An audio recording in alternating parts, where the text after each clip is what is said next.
জাহেলি যুগের একটা ওয়াজ আমার আছে, বলো। সেই সাহাবী বলছেন, হুজুর আমি যখন দিন গ্রহণ করে নেই তখন একটা মূর্তির পূজা করতাম, ওকে দেবতা মনে করতাম, ভাগ্যের প্রতীক মনে করতাম, বুকের মধ্যে লালন করতাম, পিঠিয়ে নিতাম, বুকে নিতাম, অত্যন্ত সম্মান করে চলতাম। আমি একটা দিন কোনো এক সফরে বের হব, লম্বা সফরে বের হব, হঠাৎ করে আমার রাস্তার ভিতরে প্রকৃতির চাপ চাপলো, শৌচকার্যের প্রয়োজন হলো। আমি এই দেবতা রাখবো কোথায়, এই মূর্তি রাখবো কোথায়, চিন্তা করলাম। চিন্তা করতে করতে সামনে একটা উঁচু জায়গা পেয়ে গেলাম। উঁচু জায়গায় আমার মূর্তিটাকে রেখে দিয়া আড়ালে চলে গেলাম শৌচকার্য করার জন্য। টয়লেট কমপ্লিট করে যখন ফিরে আসলাম, মূর্তিটাকে আমি আমার বুকের মধ্যে নিয়ে নেব, সম্মান করে তুলে নেব। কিন্তু হুজুর দেখতে পেলাম ওই মূর্তির মাথা থেকে পা পর্যন্ত আপাত মস্তক সবটুকু পানি দিয়ে ভেজা। ভাবলাম হুজুর এটা বুঝে রহমতের পানি, বরকতের পানি। জিহাবাদে একটা সাটন মারা মাত্র দিকে আমতা আমতা গন্ধ, সামনের দিকে তাকায় দেখি একটা কুকুর লেজ গুটাইয়া যায়। কি কথা কি বুঝতেছেন আপনারা? আমার নবীজি মুস্কি মুস্কি হাসলেন, সাহাবে কেরাম আওয়াজ দিয়ে হাসলেন। রাসূল পরে বলছেন, ও সাহাবী এর পরে কি বলো? হুজুর সামনে যখন কুকুরের দৃশ্য যখন চোখে ধরা পড়ে গেল, আমার মাথা থেকে পা পর্যন্ত রক্তগুলো টকবক শুরু হয়ে গেছে। এমন রাগ উঠছে, মূর্তিটা হাতের মধ্যে নিয়া চোখ বন্ধ করে সর্বশক্তি নিয়োগ করে এমন একটা আছাড় মারলাম, ভেঙ্গে চুরমার করে বললাম, যেই দেবতা নিজের অস্তিত্ব রক্ষা করতে পারে না সে আমার কোনোদিন দেবতা হতে পারে না। এরপরে আমি আপনার দরবারে এসে এমন রবের সন্ধান পেয়েছি, যিনি আকাশের মালিক, জমিনের মালিক, মহান রব্বুল আলামিন। জোরে বলে সুবহানাল্লাহ। সাহাবীর এই বর্ণনায় রাসূল হাসছিলেন, সাহাবে কেরাম আওয়াজ দিয়ে হাসতেছিলেন। এই জন্য আমরা একটু হাসি, কিছু কান্না। হাসি কে দিয়েছেন? কান্নাও কে দিয়েছেন? একটা ইমানদারের জীবনে হাসিও থাকবে, কান্নাও থাকবে। ওই বদমাইশটার কোনো হাসি ছিল না, মুখ ভেসকে বলতো যে আমি নিজে সাইদের ফাঁসির রায় দিয়েছি। কই সেই দাপটগুলো গেল কোথায়? পালানোর জন্য সিলেট হয়ে, ত্রিপুরা অথবা গুয়াহাটি হয়ে দিল্লি যাবে। ওই যে বোনটা, ম্যাডামটা বসে আছে ওইদিকে যাবে, কিন্তু পারে নাই। সিলেটবাসী খুব ভালো তো, শাহজালালের মানে পুণ্যভূমি সিলেট, এমন আপ্যায়ন করছে, খালি কোর্টে নেওয়া মাত্র বিসি আউট, মানে বিচারের আগে আরেক বিচার। কি কথা কি বুঝতেছেন আপনারা? কার ফয়সালা? আসতে বলবেন না, কার ফয়সালা? আল্লাহর ফয়সালা। সম্মানিত ভাইয়েরা, অনেক কথা এক রাত তো, সব দিক থেকে একটু একটু করে বলছি আমি। তাহলে আখিরাতকে সাজানোর জন্য দুনিয়াতে আমরা 15টা কাজ করে যাব। এর মধ্যে 1 নম্বর হলো ঈমান আনবো আমরা সন্দেহ মুক্ত হয়ে, দ্বিধাহীন ভাবে। জোরে বলি ইনশাআল্লাহ। নাম্বার 2, জিহাদ করা। কি করা? জিহাদ করা। জিহাদের নাম তো আমরা নিতে গেলে আমাদেরকে জঙ্গি বলতো, আর ইসলামী সাহিত্য নিয়ে যদি কেউ একবার পুলিশের কাছে যায়, বলে দিত জঙ্গির কিতাব।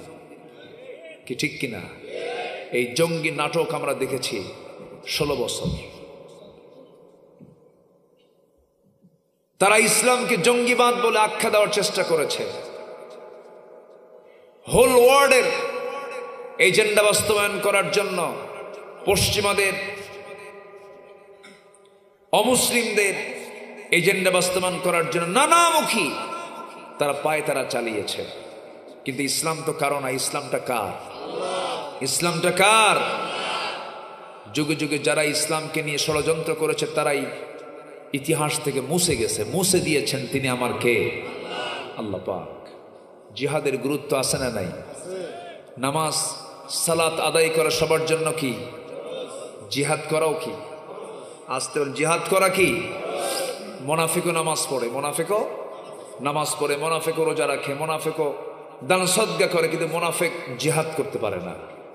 মুনাফিক জিহাদ করতে পারে না, কিন্তু ওদের সাফা খুব শক্ত। যত রক্ত লাগে দেব, প্রয়োজনে লোক পাঠাবো, আমি যাব না। আছে না? আছে কিনা বলেন? আচ্ছা, কিন্তু ইমানদার এমনটা হবে না। ইমানদার বলবে কি? আল্লাহ বলছেন ইমানদাররা কারা? ওয়াজাহাদু বিআমওয়ালিহিম ওয়া আনফুসিহিম ফি সাবিলিল্লাহ উলাইকা হুমুস সাদিকুন। যারা আল্লাহর পথে মাল দিয়ে, জান দিয়ে যারা জিহাদ করবে, আল্লাহ বলছেন প্রকৃত সত্যবাদী হলো এই সমস্ত বান্দাগুলো। এরাই হলো সত্যবাদী। এরাই কি বলেন? সত্যবাদী। আমার নবীজি শুধু জিহাদের ডাক দিয়েছেন, ডাকতে দেরি হয়েছে, যেতে দেরি হয়নি। শুধু বলেছেন কে আছো, বদর যুদ্ধের ডাক এসেছে। আবু জেহেলরা লোহিত সাগরের পাশ দিয়ে ঘেসে ঘেসে বদর প্রান্তর পর্যন্ত পৌঁছে গেছে। কারা আছো আমার সঙ্গে জিহাদে যেতে প্রস্তুত? পেটে খাবার নাই। প্রথমবার রোজা ফরজ হয়েছে ওইবার, দ্বিতীয় হিজরিতে রোজাদার সাহাবীরা শূন্য পেট নিয়ে রাসূলকে বলছেন, ইয়া রাসূলুল্লাহ, আমরা রোজাও রাখবো, জিহাদও করব। আমার রাসূল বললেন, না, ইন কুনতুম মারদা আও আলা সাফারিন, জিহাদের চাইতে বড় কঠিন সফর আছে।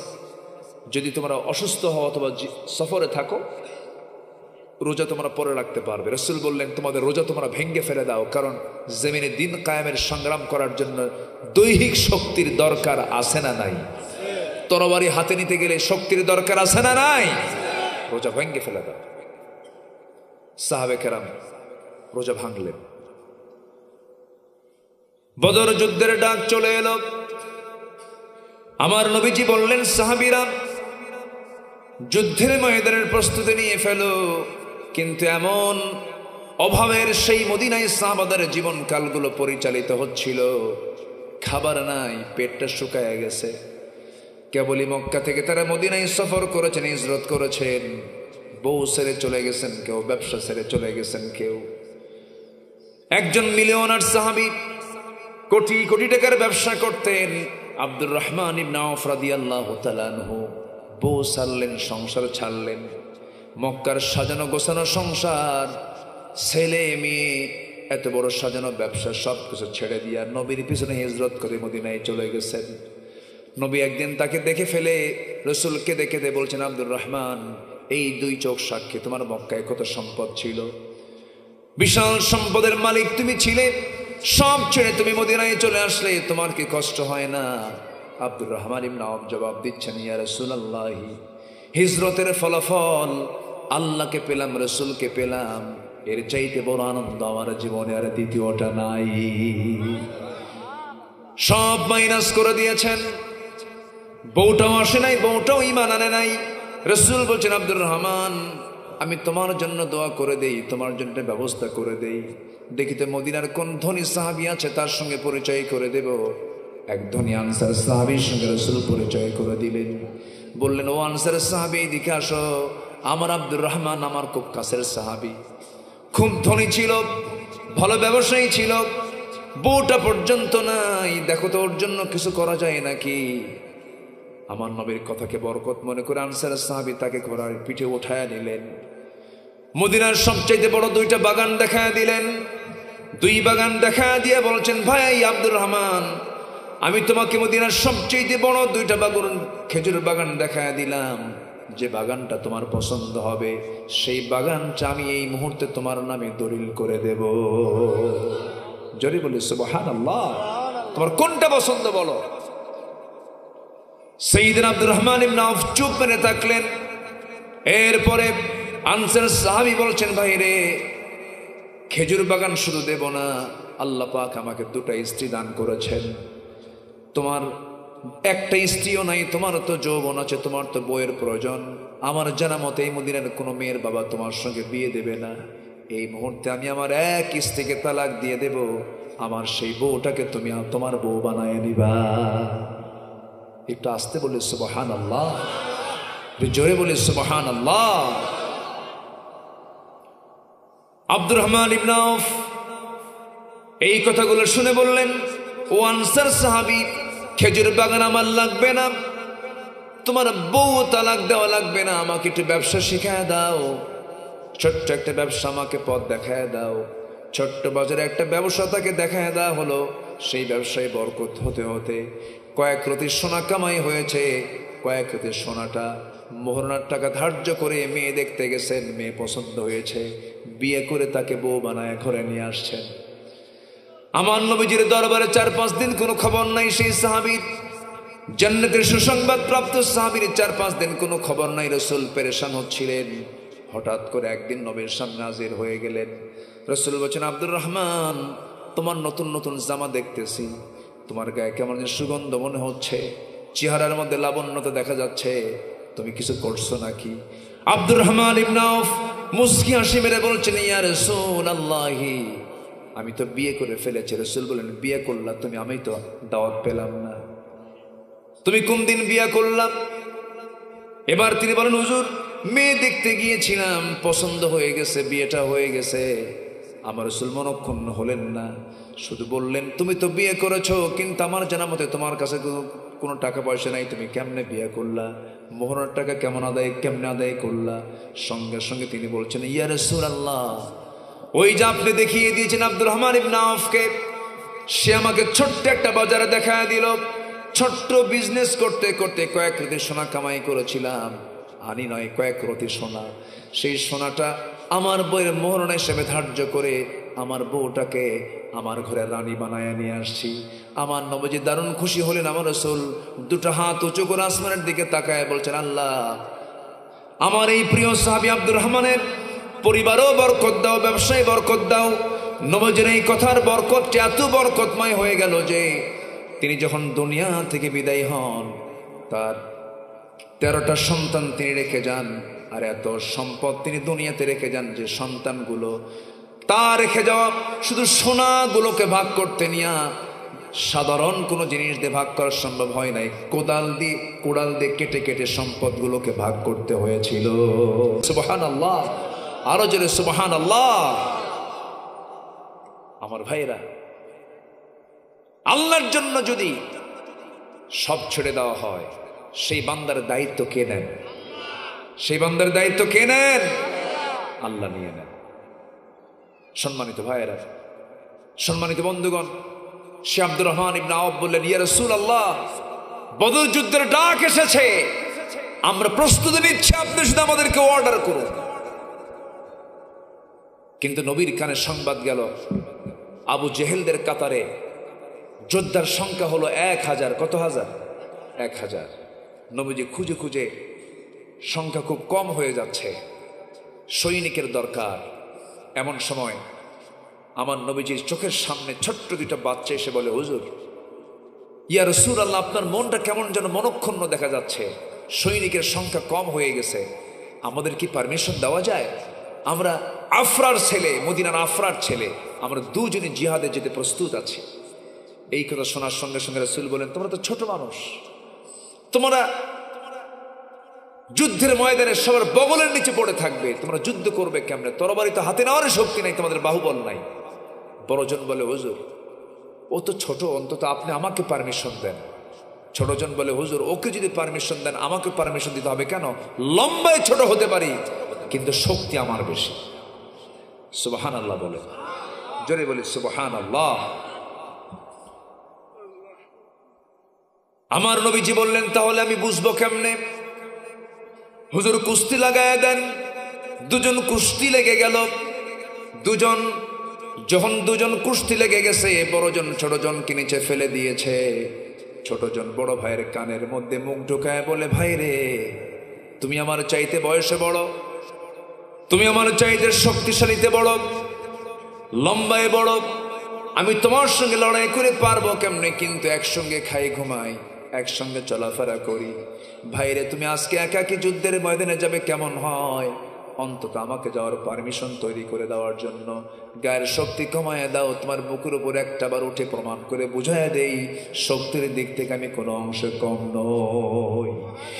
এই কথা শোনার সঙ্গে সঙ্গে আমার রাসূল তার চোখের পানি আটকাতে পারলেন না। ছোট্ট দুইটা বাচ্চাকে কোলের মধ্যে তুলে নিয়ে আরশের দিকে তাকায়, আকাশের দিকে তাকায়। রাসূল বলছেন, আল্লাহ, এই ছোট্ট দুইটা শিশুর শক্তি নাই গায়ের, কিন্তু ইমানের জোর আছে। জোরে বলে সুবহানাল্লাহ। ইমানের জোর আছে। আল্লাহ, আমি দুজনকে পারমিশন দিয়ে দিলাম। 313 জন সাহাবীর মধ্যে ছোট্ট দুইটা বাচ্চা, মুআজ 11 বছরের 13 বছরের বাচ্চাগুলো অনুমতি পেয়ে গেছে। জোরে বলেন সুবহানাল্লাহ। যুদ্ধের পারমিশন নিয়ে চলে গেছে ছোট্ট দুইটা বাচ্চা। 313 জন সাহাবীর প্রথম কাতারের যে সমস্ত মুজাহিদ, প্রথম কাতারের ঠিক মাঝখানে ছোট্ট দুইটা বাচ্চা দাঁড়ায় আছে। এক সাহাবীকে মাঝখানে দাঁড় করায় রেখে সেই সাহাবীকে লক্ষ্য করে বলছে, চাচা, আমরা যুদ্ধ করতে এসেছি, আমরা সংগ্রাম করতে এসেছি। শুনেছি আবু জেহেল নাকি খুব কষ্ট দিত রাসূলকে। চাচা, একটু দেখায় দেন তো আবু জেহেলটা কে। দেখেন, মানুষ দুটো ছোট, কিন্তু টার্গেট বড়। সাহাবী মনে মনে চিন্তা করছে, আর আবার কি কয়। বারবার বলতেছে, চাচা একটু দেখায় দেন তো আবু জেহেলটা কে। বলতেছে, ওই যে ঘোড়ার পিঠে 2 দিকে পা ছেড়ে দিয়ে বসে আছে, ওকে পাহারা দিচ্ছে ওর সৈনিকরা, ওটাই হচ্ছে কাফেরদের লিডার আবু জেহেল। সাহাবী বলছেন, এত রাগ কেন তোমাদের তাদের উপর, তার উপরে? দুজনই বলতেছে, আমাদের রাগ হলো একটাই কারণ, সেটা হলো রাসূলকে সবচাইতে বেশি নাকি কষ্ট এই আবু জেহেল দিয়েছে। আল্লাহু আকবার বলবেন। কি মোহাব্বত তাদের মধ্যে কাজ করেছে। শুধুমাত্র বলেছে, ওই যে ঘোড়ার পিঠে বসে আছি। এই কথা শোনার সঙ্গে সঙ্গেই বাজ পাখির মতো উড়ন্ত হয়ে সিংহের মতো গর্জন দিয়া দৌড় মেরে চলে গেছে। ছোট্ট দুইটা তরবারি দুজন হাতে নিয়া আবু জেহেল ঘোড়ার পিঠে 2টা পা 2 দিকে ছেড়ে দিয়ে বসে আছে। ছোট্ট দুইটা বাচ্চা পজিশন নিয়ে দাঁড়ায় আছে। আল্লাহু আকবার আওয়াজ দিয়ে দুইজনের সজোরে পায়ে এমন জোর আঘাত এনেছে, এক আঘাতে ওই আবু জেহেল ধরাশয়ী হয়ে জমিনে পড়ে গেছে। কোমর সোজা করে আবু জেহেল আর জীবনে দাঁড়াতে পারে নাই। আল্লাহু আকবার বলেন, আল্লাহু আকবার বলেন। বিজয়ী হওয়ার জন্য গায়ের শক্তি দরকার না ইমানের শক্তি দরকার? বিজয়ী হওয়ার জন্য সংখ্যা দরকার না ইমান দরকার? বিজয়ী হওয়ার জন্য অস্ত্র দরকার না ইমান দরকার? আল্লাহ এই জন্য বলছেন, ইমান আনো, জিহাদ করো। ইমান নাই, জিহাদে টিকবা না। জিহাদ আছে, ইমান নাই, টিকবা না। ইমান আছে, জিহাদ নাই, তাও থাকবে না, তুই মুনাফিক। ঠিক কিনা? মুনাফিক চেনার জায়গায় নামাজ না জিহাদ? বলেন বলেন বলেন। মুনাফিক চেনার জায়গা কি নামাজ না জিহাদ? জিহাদ। এই জন্য আল্লাহ পাক ইমান এবং জিহাদকে এক জায়গায় নিয়েছেন। সূরা হুজুরাত আয়াত নাম্বার 15। কেবল 1 নাম্বার গেল, আরো আছে কয়টা? কাম সারছে। হ্যাঁ,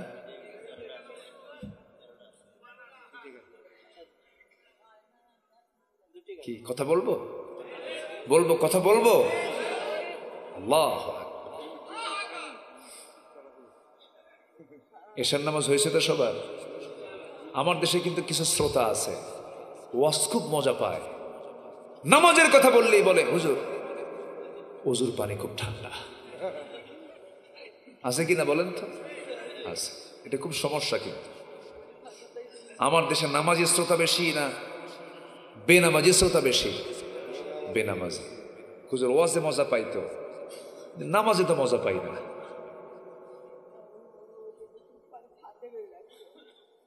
তাহলে সবাই কি নামাজ পড়তে রাজি আছে? নামাজ পড়তে রাজি আছি? কয় ওয়াক্ত নামাজ? এটা হাত উঁচু করে দেখান তো, জোরে বলি, ইয়া আল্লাহ, আমাদেরকে 5 ওয়াক্ত সালাত আদায় করার তৌফিক তুমি আল্লাহ দিয়া দাও। জোরে বলি আমিন। আরো জোরে আমিন। নাম্বার 2 হলো তাকওয়া। আল্লাহ রাব্বুল আলামিন বলেন, ইয়া আইয়ুহাল্লাযীনা আমানু তাকুল্লাহা ওয়া কুলু কাওলান সাদীদা। নাম্বার 3 হলো ন্যায় বিচার প্রতিষ্ঠা করা, সদাচার হওয়া। ইন্নাল্লাহা ইয়া'মুরু বিল আদলি ওয়াল ইহসান ওয়া ইতা'i যিল কুরবা ওয়া ইয়ানহা আনিল ফাহশাই ওয়াল মুনকারি ওয়াল বাগি। জোরে বলুন আল্লাহু আকবার।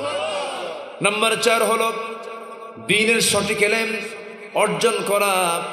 নাম্বার 5 হলো অধিক সংখ্যক নেক আমল করা, জান্নাত পাওয়ার জন্য, আল্লাহর নৈকট্য হাসিলের জন্য, আখিরাতকে সাজানোর জন্য, আখিরাতকে সুন্দর করার জন্য। এই দুনিয়াতে পাপের কাজ বেশি হবে না নেকের কাজ বেশি হবে? আমাদের কারো তো পাপ নাই, আসতে পাপ নাই। মানুষ যার নাম তার পাপ আছে না নাই? এই ওঠেকে ধরেন তো, এই উঠলো কেন? আব্বা হ্যাঁ, চাপ চাপ নিম্ন চাপ, হ্যাঁ ঠিক আছে। শীতকাল তো এই চাপটা বেশি আসে, ভয় পানি খায় না অনেকে, আছে না? এটাও ঠিক না। মেডিকেল সায়েন্স বলে দিচ্ছে মিনিমাম সারাদিনে 25 গ্লাস পানি এটা খাওয়া উচিত। কিন্তু এই শীতের ভিতরে রাতের বেলা অন্তত 1 কাপ খায়, হ্যাঁ ভাত খাইয়াও খায় না। দেখেন কি করে, দেখছে করে বাবা যেতে রাজি নাই, উঠবো না, খুব ঠান্ডা, একটু বসেন। তবে শীতকালে আরেকটা চাপ বাড়ে, শুধু নিম্ন চাপ না, আরেকটা চাপ আছে ঊর্ধ্ব চাপ, বিড়ি খাওয়া চাপ। এ চাপও কিন্তু কম না। ওরে বাপরে বাপ, সে বিড়ির টান মারে কি, সেই টান ইটের ভাটা ফেলে, এত ধোঁয়া। ধোঁয়া 3 তলায় পাঠায়, কয় তলায়? 3 তলায় পাঠায়, এত খাওয়া খায়। আমার মনে হয় জাতিগতভাবে আমার দেশের চাইতে বেশি বিড়িখোর লোক পৃথিবীতে কোথাও নাই, তাই না? এত বিড়ি খায়, একটা ফুড়ায় ওর গোড়ায় আরেকটা লাগায়, আছে না নাই? একজন খাচ্ছে বিড়ি, একটু আছে, এই ফেলে দিও না, দাও আমি লাগাই। এরকম উম্মতে মুহাম্মাদের কাম এগুলো। উম্মতে মুহাম্মাদ এগুলো খেতে পারে? পচা জিনিস। আবার এটা আবার নিয়ে নাকি বাথরুমে ওঠো, একদিকে খায় আরেকদিকে ছাড়ে, ওটা নাকি ওয়াশ করতে সুবিধা হয়। বিকৃত রুচি এগুলো, বিকৃত রুচি, বিকৃত চিন্তা এগুলো। সকল নেশা থেকে আল্লাহ পাক এই জাতিকে হেফাজত করুন। সে বিড়ি তো খায়, আবার মাহফিলে এসে প্রশ্ন করে, হুজুর বিড়ি খাওয়া কি জায়েজ আছে? মানে উনি জায়েজের চেষ্টায় আছেন, যেটা কেমনে জায়েজ করা যায়। আল্লাহ তুমি সকল নেশা থেকে জাতিকে হেফাজত করো, জোরে বলি আল্লাহুম্মা আমিন। এই 54 বছরে যতবার বাজেট পেশ হয়েছে, প্রত্যেকটা বাজেটে অর্থমন্ত্রী বিড়ির দাম বাড়াইছে। প্রত্যেক বাজেটে যারা বিড়ি খায় তাদের বক্তব্য হলো, যত বাড়ান বাড়া, তুই বাড়াতে থাক, প্রয়োজনে বাড়ি বেঁচে হলেও খাবো যা। কি কথা কি বুঝতেছেন? এই হলো নেশা। আমরা নেশার কাছে যাব না, জোরে বলি ইনশাআল্লাহ। তাহলে আমাদের জীবনে, মানুষের জীবনে পাপ কাজ আছে না নাই? আছে। কিন্তু পাপটা হবে, হবে না যে তা না, কিন্তু পাপের চাইতে সওয়াবটা হবে বেশি। যেন অধিক নেক আমলের নিচে যেন ছোট ছোট গুনাহগুলো যেন চাপা পড়ে যায়। কিন্তু বড় কোনো গুনাহ করা যাবে না, বড় কোনো গুনাহ করা যাবে না। শিরিক করা যাবে না, তারপরে কুফুরি করা যাবে না, বোনের সম্পত্তি মেরে খাওয়া যাবে না। বোনের সম্পত্তি মেরে খাওয়া ভাই তো সাথিয়াতে নাই বলা চলে। আছে আছে আছে, হ্যাঁ হ্যাঁ, কেউ বাদ নাই। তাই তো, শুধু সাথিয়া না, গোটা দেশেরই সমস্যা এটা। বোনকে সম্পত্তি বুঝে দেয় না, বোনের সাথে এত অভিনয় করে, রাগ করে কথা কয় না, আমি কি তোর ভাই হই? খালি সম্পত্তি চাস, আমি কি তোর ভাই? মানে ও উল্টা ঝাড়ি মারে। বোন আর কি কবে, খাই রে, বাপ মা মরে গেছে, ভাইয়ের বাড়ি যদি না আসতে পারি সম্পত্তি চাবো কেমনে? থাক, 1 যুগ চলে যায়, 1 যুগ ধান খাইছে, বনের সম্পত্তির ধান খাওয়া শেষ 1 যুগ, মানে ধানের জমির দাম উঠে গেছে। হঠাৎ করে বোন একদিন বলেই ফেললো, ভাই এখন সম্পত্তি দাও। এত সুন্দর অভিনয় করে বোন তো ছাড়বে না জমি। যত দামি দামি খাবার আছে, যত দামি দামি ফলমূল আছে, সব বাড়িতে হাজির করে। পিঠা, পার্বণ, তারপর আর কি আছে, সব কিছু এক জায়গায় করে। কুমিল্লার রসমালাই, বগুড়ার দই, নাটোরের কাঁচাগোল্লা, যশোরের খই, পাবনার পায়েস খাওয়ার নাই। কি কথা বোঝেন নাই? আমি কিন্তু এনায়েত ভাই কই, জি এমনি মজা করলাম। পাবনার পায়েস ওয়ার্ল্ড ফেমাস, শুধু দেশ ফেমাস না, দেশ খ্যাত না। পাবনার যে পায়েস, এই পায়েস পৃথিবীর কেউ বানাতে পারে না। কেউ তো আলহামদুলিল্লাহ কইলেন। এই কৃতিত্ব কার? আপনার না আপনার বইয়ের? দেখছেন, আল্লাহর কয়।